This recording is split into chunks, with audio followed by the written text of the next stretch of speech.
Assalamualaikum warahmatullahi wabarakatuh. Halo sahabat petani dimanapun Anda berada. Nah, kali ini kita akan membahas gimana sih cara untuk perawatan alpukat dan juga obat-obatan alpukat untuk hama tertentu. Tapi sebelum kita lanjut, jangan lupa klik subscribe dan tombol loncengnya dihidupkan ya, agar kami semangat untuk membangun channel ini dan memberi informasi kepada kalian. Dalam budidaya alpukat tentunya harus selalu memperhatikan segala aspek, mulai dari pembibitan, pengelolaan lahan, penanaman, hingga perawatan. Hal ini bertujuan agar bibit alpukat mampu tumbuh optimal dan cepat berbuah. Tak hanya sampai di situ saja, dalam perawatan tanaman alpukat juga harus memperhatikan berbagai hambatan yang perlu diwaspadai, karena dapat mempengaruhi pertumbuhan, mempengaruhi produksi, bahkan dapat menyebabkan kematian pada tanaman alpukat. Para petani sering menggunakan obat-obatan untuk penanganan hama ataupun penanganan penyakit. Nah, berikut ini adalah contoh obat-obatan yang sering digunakan oleh petani untuk penanganan penyakit. Dari pohon, bunga, sampai buah, akar pun juga tidak luput dari hama.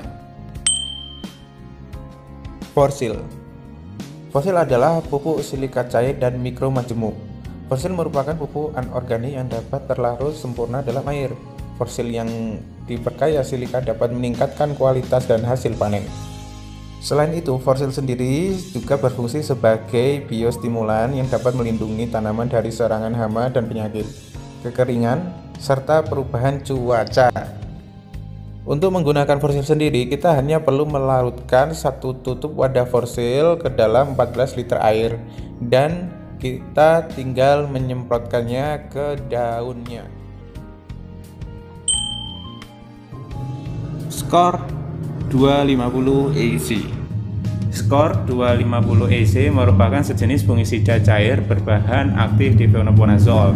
Racun ini bisa membunuh penyakit yang masuk ke dalam jaringan tanaman. Penyakit yang ada dalam jaringan tanaman yaitu seperti jamur dan bakteri yang merusak jaringan sehingga daun ataupun batang menjadi busuk.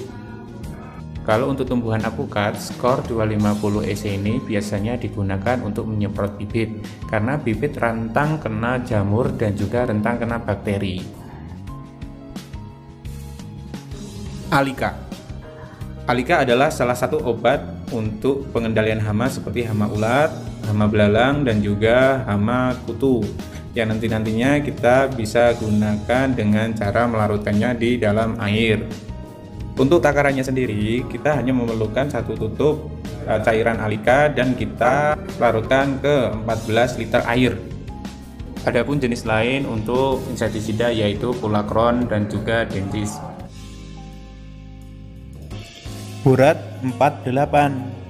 Fungsi pupuk borat 48 bagi tanaman adalah unsur hara borat pada pupuk borat berguna sebagai katalisator dalam tanaman, yaitu berfungsi untuk mempercepat setiap reaksi kimia di dalam tubuh tanaman. Seperti halnya tanaman ketika saat berbunga. Berikut ini adalah gejala-gejala tanaman yang kurang untuk pupuk borat. Ujung helaian daun melipat seperti pancing. Ujung helaian daun keriting. Tanaman tampak kerdil. Untuk penggunaan borat sendiri, kita hanya perlu menanamnya di bawah pohon alpukat kisaran jarak 1 meter dan takarannya kisaran 2 sendok makan.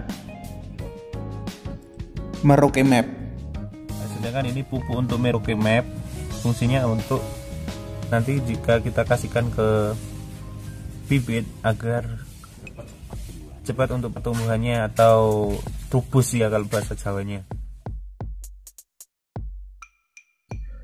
Marsal 200 EC. Insektisida berbahan aktif karbosulfan 211 gram per liter berbentuk pekat kuning muda jernih yang dapat diaplikasikan dalam air, yang artinya setiap 1 liter Marsal 200 EC mengandung 211 gram karbosulfan. Sedangkan kepanjangan dari EC adalah emulsifiable konsentrat atau bentuk cair pekat yang memiliki arti yaitu jika pestisida ini dicampur air akan membentuk emulsi atau cairan keruh. Cairan ini sangat efektif sekali untuk mengendalikan kumbang apagonia, ulat kantong, kutu daun, lalat biji, hama rayap, dan ulat graya. Untuk obat ini kita lebih memfokuskannya untuk hama yang ada di dalam tanah. Untuk takarannya sendiri itu menggunakan satu tutup Marshall dicampurkan ke 20 liter air, dan nantinya kita akan menyiramnya di tanah yang akan kita tanami atau yang sudah kita tanami alpukat. Marshall sendiri digunakan ketika tanaman masih kecil dan gampang terserang oleh rayap dan juga hama lainnya. Nah, tadi itu adalah contoh-contoh untuk obat-obatan, dan masih banyak lagi untuk merek-merek obat-obatan yang bisa mengendalikan hama dan juga mengendalikan penyakit. Jika ada obat-obatan yang kalian tahu dan terbukti efektif, silahkan komen di bawah ya. Dan jangan lupa dukungannya, kami sangat membutuhkan dukungan dari kalian. Subscribe-nya jangan lupa ya. Sekian dari kami, apabila ada kekurangan mohon maaf. Wassalamualaikum warahmatullahi wabarakatuh dan salam Botalika.